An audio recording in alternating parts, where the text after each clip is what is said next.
Sometimes when things appear to not be working out according to your plan, to your dreams, your aspirations, to whatever it is because the universe is giving you an opportunity to push the envelope, and that space between you and your manifestation is a yielding point where you can actually transmute what would normally come to you versus what the universe knows that you can achieve. For example, and I've talked about this in my own journey here and there, but I want to frame it a little bit differently this time. When I was in Costa Rica, I met this beautiful woman that was an artist and divine feminine and very unique and sort of radiates. And we were staying in a conscious community together, and we separated. We went, different paths, and she stayed in Costa Rica. I left. But she talked to me about her manifestation plan in a conversation that we had on the front porch. And she showed me her journal and how she would map things out.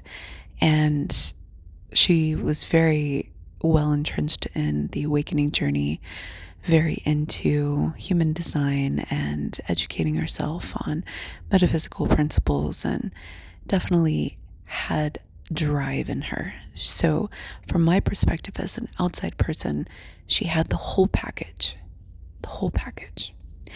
And she was also doing personal work and trying to come into divine union with herself. So not coming from looking for a partner with a neediness, I need you to complete me.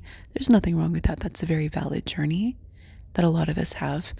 But at some point in our spiritual maturation process, we start to go within and we start to be our own best friend, be our own everything.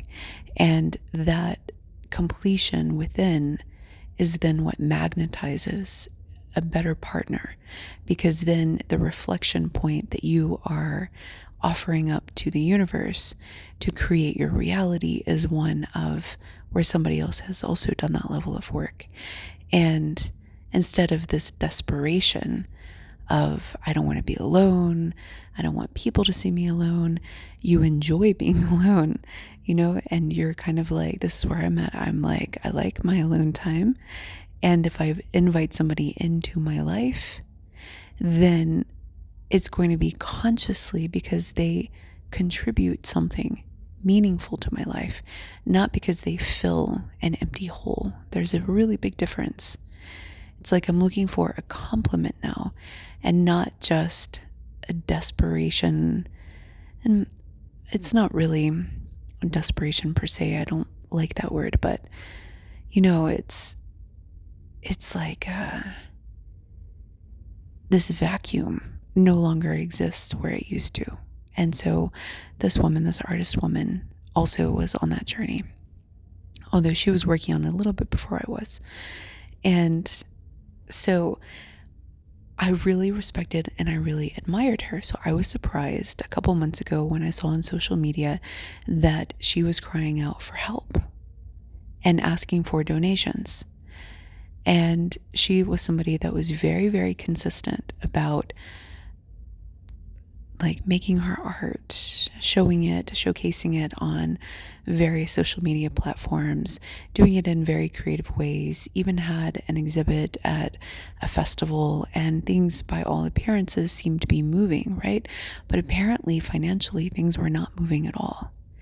And I was so surprised because looking at her art, understanding her, seeing her journey, knowing her drive, knowing her creative spirit, and she's very talented, like really, really talented.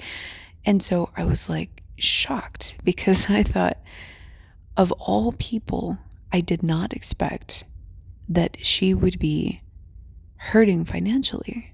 How could this happen? And so what's interesting is that I reached out to her and we just had like a little brief conversation. I offered some encouragement and told her that I had experienced something similar and that it was a pivot moment for me. And I've done an episode on my personal pivots, and I shared that with her because I was right in the middle of a pivot, and I, was lifting her up. And what I observed is that she didn't quite do a pivot per se. Instead, it was like she pushed the envelope. And when I've done pivots, I have almost taken a step in a different direction. Not completely, but she did something very interesting where she started really digging into a new model of interacting with her customers. And she started selling different art pieces, and she started creating with her skills and her talent. She started creating something completely unique and different. And it was really cool what she started doing, where she would combine her spiritual gifts with her art and create a portrait based on like the goddess within. And she would use this sight of her skills and her unique abilities of seeing into people, and then would create this portrait.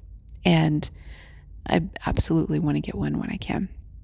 So I was so impressed because she took that moment and grew from it, right?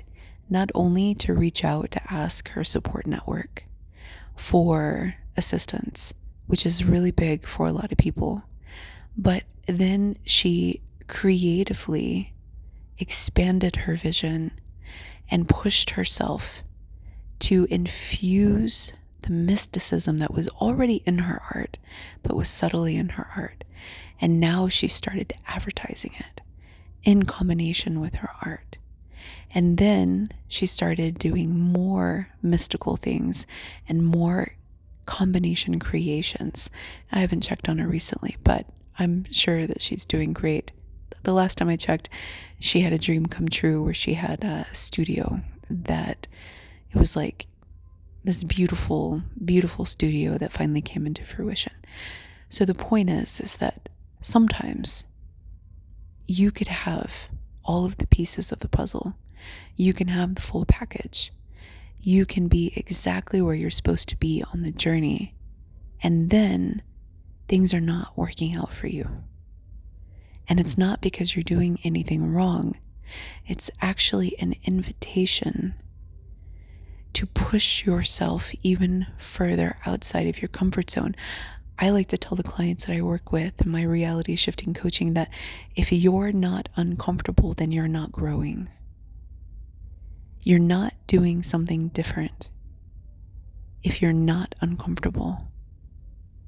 And it's such a powerful principle to live by, because there are moments in the coaching work that I do that I make people uncomfortable. And I challenge people intentionally to make them uncomfortable, to have tough conversations, to hold themselves accountable, to be in integrity. And this is part of the shadow work journey, to understand how they have driven away the loves of their lives. This is real life. The love of your life comes in, and then everything is grand and fantastical for a moment. And then shit hits the fan because, you have all of these patterns inside. And the self-sabotage, especially when people are dealing with profound loves, is insane. It's almost like the more potential you have for love, the more likely you are that you're going to F it up at some point. And a lot of people F it up really early. It's just a reality. And then they settle back into a non-threatening dynamic very often. Or they go back to the past. There's many, many different configurations of this. I don't want to oversimplify it. But right now it's not the point to get into the different love stories. And so the idea is that when you are pushing the envelope, when you are trying to pull in a new reality for yourself, when you're trying to manifest, right? So manifestation is the creation of realities, and reality shifting is getting to your manifestations or to your surprise quantum manifestation somewhere out there. Like you might have another version of you and another lifeline that has lined something up for you. And it's a surprise. Always leave room for surprises. I usually have at least 2 slots open for surprise worlds. At least 2. And so the idea is that when you are growing and you are stretching yourself and you are upgrading and tinkering, and a lot of people just like to tinker. They like to optimize their life. They could actually still already have an amazing experience, but they like to see how much they can tweak it even further. And it's kind of like, if you have ever played video games, it's kind of like min-maxing, where you want to figure out the the maximum value or the build of your character for the minimum points that you can allocate. And so you want to find the right combination. Like, let's say you only have a certain number of talent points. Let's say you only have 5 talent points that you can give your character, certain skills and certain abilities. Then you want to maximize those 5 points the best that you can, in combination with the different templates that you have available to you by the game.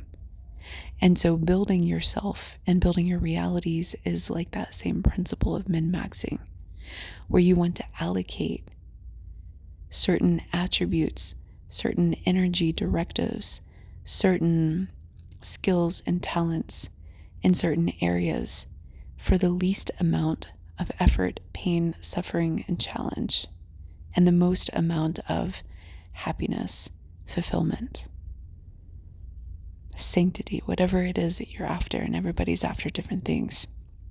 So as a result, when we tinker, it's helpful to be cognizant of how far along you are in your journey versus where you want to go. Understanding that you will make mistakes along the way and you don't have to be perfect. And there are lots and lots of avenues to get to the same place. And this is where I have struggled in the past, because I've thought there's only one way. There's only like a right way. And this has been proven to me time and time again to be a limitation. I was going to say it's false, but that's binary thinking. It's more that it's a limitation, because when you think that there's only one path, it creates a lot of pressure and a lot of perfectionism and crippling anxiety for some people, or analysis paralysis. And so as a result, when you're tinkering with your realities and when you're shifting into different designs, understanding your blueprint, understanding your archetype. Many people have talked about archetypes. There's this whole system of astrology that is designed to tell you what your archetype is, and it's more than just the sun sign.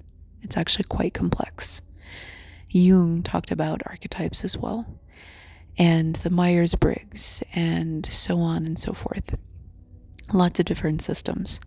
But essentially, you want to understand where you're at versus where you want to go, because that will tell you where you can push the envelope.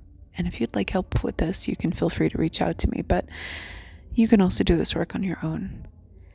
And so understanding that you have this dream, that you have this goal, and you're moving beyond just the material, just the wealth, just the success, just the vestiges, the trappings of whatever establishment that you are attached to at that time. You want to get to the meat of the meaning of the life experience, the fulfillment, the hope, the sometimes it's ups and downs. I've shifted in a reality, I've mentioned it before, where everything was very neutral and whitewashed. And as a result, there was no passion and no creativity. And it felt very safe and it felt very boring. It really did. And so it was very illuminating for me. Lots of people were totally fine there, by the way. It seemed like a really great place to raise a family because you always knew that your kids were going to be okay. And, it seemed like a place where you didn't really get fired and you didn't really have a bad meal. So there are benefits. But it also seemed like a place where it was just lifeless. There was no fire in the blood. It was just humdrum for me experiencing that. And so I believe that actually many people want an essence of a life experience that is common but also unique to them, meaning it can take different forms. But to really capture that in your everyday existence eludes a lot of us. Why is that? Why is it so hard to find not the perfect, we're breaking out of perfectionism, the optimal partner that is a compatible match for a period of time that makes sense for both parties? And that could vary. It could be a flash in the pan, like a week. For some, it could be a lifetime for others. Why is it so hard to find purpose, to understand what it means to wake up brimming with excitement and like you have this fuel inside you that is driving you to the edge and beyond? Whereas a lot of people are just waking up and they're like, okay, I gotta do this, I gotta do that. Oh, okay, drop off the kids. Oh, okay. I gotta talk to so-and-so, gotta get this in, gotta get that in. It's just this litany of to-dos versus waking up inspired to create, inspired to put your vision out into the world, to connect with people who want to connect with your vision. Like, I can't wait to check my comments sometimes. I can't wait to check my stats because I'm like, does it resonate with people? Does it connect with people? And it's like when the algorithm messes up or something, I'm like, no, what's going on? Or like when I shift audiences, like I'm going through a shift right now. I'm like, okay, I've lost some. Okay, I'm dialing it in, and so it's a process, right? But when you are lackluster and not purpose driven, you don't care. You don't care, right? Like, how many times did I not care when I checked my work email when I was working for other people? It was just something I do. Okay, I gotta get this done and that done and that done and that done. Like, who wants to live like that? Really? And so connecting with this deeper aha, like connecting with this idea of intimacy, even though you could have it together, right? That takes a little bit of finesse. It takes a little bit of tweaking. And that's part of the fun. I think it's fun, personally. I love it. It's like one of the best, exciting adventures of all time. And then to realize that it actually creates this magical world, like, I know sometimes it looks kind of frightening, but it actually creates a non-ordinary world. It creates an extraordinary world. And for me, that is so exciting and just fuels the purpose even more, and the passion, and sometimes the intensity as well. And a little bit the attachment, but that's good because I went a really long time being totally not attached to any material existence. And you know what that's like? It's like you might as well die because you literally don't care about anything. And to have the essence of life come back is a gift when you push the envelope, for sure.